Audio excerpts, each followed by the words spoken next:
Les agents de la méthanogénèse sont des micro-organismes organisés en groupes et chacun de ceux-ci exerce une fonction spécifique.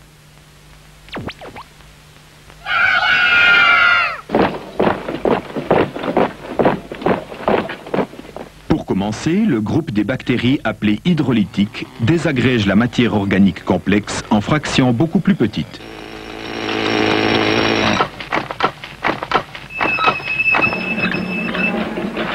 Cette action produit des molécules simples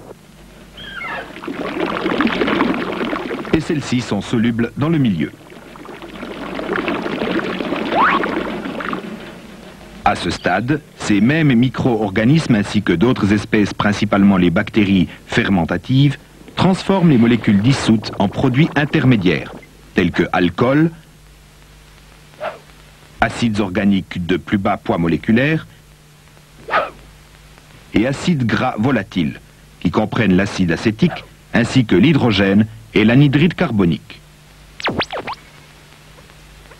Ensuite, un autre groupe de bactéries appelé acétogènes commence son œuvre. Celle-ci transforme les alcools et les acides en acide acétique, en hydrogène moléculaire et en anhydride carbonique qui s'ajoutent à ceux déjà produits.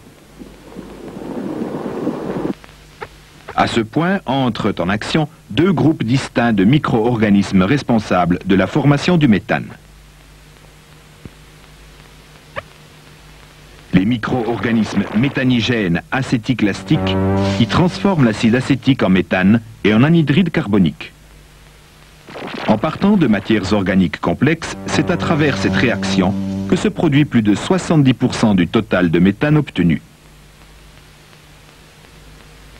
L'autre groupe de micro-organismes appelés méthanigènes hydrogénotrophes utilise l'anhydride carbonique et l'hydrogène moléculaire pour produire 30% du méthane restant. Ce faisant, ils exercent entre autres une action fondamentale pour l'équilibre du processus, notamment l'élimination de l'hydrogène produit dans les étapes précédentes. Toute accumulation éventuelle d'hydrogène pourrait bloquer l'acétogénèse et causer une accumulation excessive d'acides gras volatiles dans le milieu. Lorsque ceci se produit, on observe souvent une augmentation de l'acidité du milieu, ce qui contribue à arrêter le processus. Parmi les diverses espèces microbiennes présentes, on trouve aussi celles qui sont appelées sulfato-réductrices.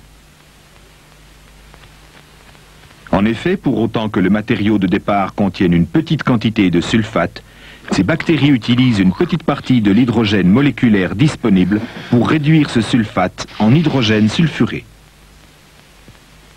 Finalement, on obtient donc un mélange gazeux contenant principalement du méthane et de l'anhydride carbonique avec une petite quantité d'hydrogène sulfuré. C'est ce mélange que l'on appelle biogaz. Nous avons ainsi décrit les étapes principales du mécanisme de la biométhanisation, que l'on appelle aussi digestion anaérobie. Nous avons montré ces différentes étapes les unes après les autres, dans un but de simplicité. Mais dans la réalité, elles ont lieu plus ou moins simultanément.